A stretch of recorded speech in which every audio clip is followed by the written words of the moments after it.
মূল ঘটনা হলো ডি সাহেবের একটা ইয়ে ছিল ওই আমাদের ধর্মের থানার তদন্ত ছিল সাফিউল সাফিউল ও ইয়ার সাথে ডিসির সাথে সম্পর্কটা খুব ভালো। সম্পর্কটা খুব ভালো। সফিরের সাথে আমাদের একটা পরিচিত ছিল, ধর্মের থানার থেকে পরিচিত ছিল। এখন আমাদের একটা পার্টনার ছিল, আমরা 3 পার্টনার ব্যবসা করি, ব্যবসা করি 3 পার্টনার। আমি একজন, আমার পার্টনার নাসিব আছে, সাইদুল ভাই আছে, আমরা 3 জন। সাহিল ভাইটা কিন্তু একটু আমলিক মাইন্ডেড ছিল, কিন্তু আবার ওই মেশিন রেটিং এ ছিল না। এমনি মানুষ অনেকে ভোটে না সমর্থ করি, সমর্থক বিদায় ওর সাথে পুলিশের সাথে একটা দ্বন্দ্ব ছিল। ওর সাথে দ্বন্দ্ব ছিল। এখন ওইটার জন্য পুলিশে কি করছে, ওনাকে 2টা না 3টা মামলা পাওয়াই দিছে ওই সাহিল ভাইকে। পাওয়াই দেওয়ার পরে আমার যে সাহিল ভাই থেকে টাকা চাইতেছে ওই সাফিলের মাধ্যমে ডিসি হিসাবে আমার অফিসে আসছে। একবার 2,90,000 টাকা নিয়ে গেছিল। একবার সাবিলে নিয়ে গেছে।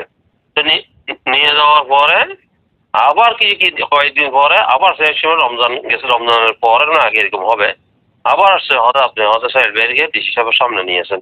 হ্যাঁ কেন ভাই, আমি কি দালালি করে টাকা আমার দালালি করি, আমি কেন নিবো? হয়তো উনি হয়তো এরকম আমলিক করে, হয়তো আমলিক করলে ভাই অন্যায় করলে জেলে দিয়ে দেন বা মামলা দিয়ে দেন, এটা তো আমাদের করার কিছু নাই।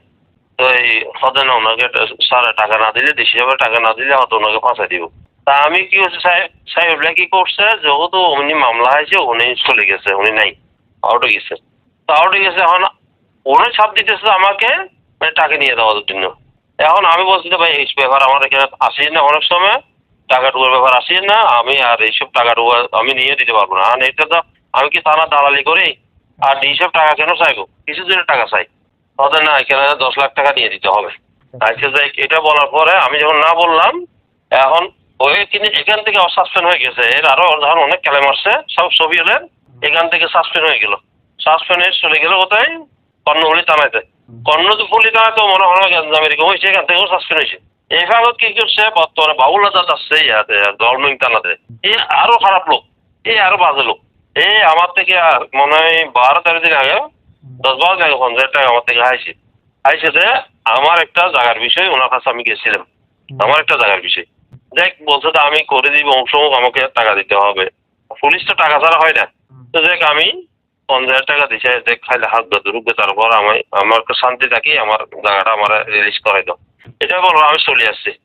আমি আবার সিটিজেন ফোরামের সদস্য, অনেক যাচাই বাছাই করে থানার সদস্য আমি। এই যে আবার পূজা কমিটি মিটিং হইতেছে থানার মধ্যে, তাও আমি আবার এখানে প্রতিনিধি করছি। আমি নিয়াজ মোহাম্মদ খান, আমাদের বিএনপি আব্দুল হালিম, তারপর ইকবাল, তারপরে ফাতেমা বাদশা, আমরা সবাই করছি। আজকে 5-6 দিন আগে কথা বলতেছি। এই ফাগত কি করছে, এই আবার থান থেকে বের হওয়ার সময় আবার টাকা চাইছে হরে ওসি। তাহলে মা ভাই আপনার দরকার হবে বসেন, আপনার কিছু টাকা লাগবে, এই কাজ আছে ওই কাজ আছে, হয়তো ভাই আমি পরে আসবো ভাই। আমার উদ্দেশ্যে ওর সাথে কথা বুঝলে টাকা গুঁজে আমি চলে আসছি। ডিসির কেনার হয়ে গেছে যে ওই যে আমি আওয়ামী লীগের থেকে টাকা উদ্ধার টাকা নিয়ে দিতেছি না, আর এর কেনার হয়ে গেছে যে আমি টাকা দিচ্ছি না। মানে বড় লোক দেখি তারা টার্গেট করে, বড় লোক দেখি তারা টার্গেট করে। আমরা যখন পুলিশ কমিশনার সাথে সাক্ষাৎ করছি, উনি বলছেন আপনার টেনশন করেন না, এটা কেমনে হয়ে গেছে জানে না, ভুল হয়ে গেছে, আমরা এটা ক্লিয়ার করে দিব, আপনি এটা নিয়ে টেনশন করেন, এটা বলছি।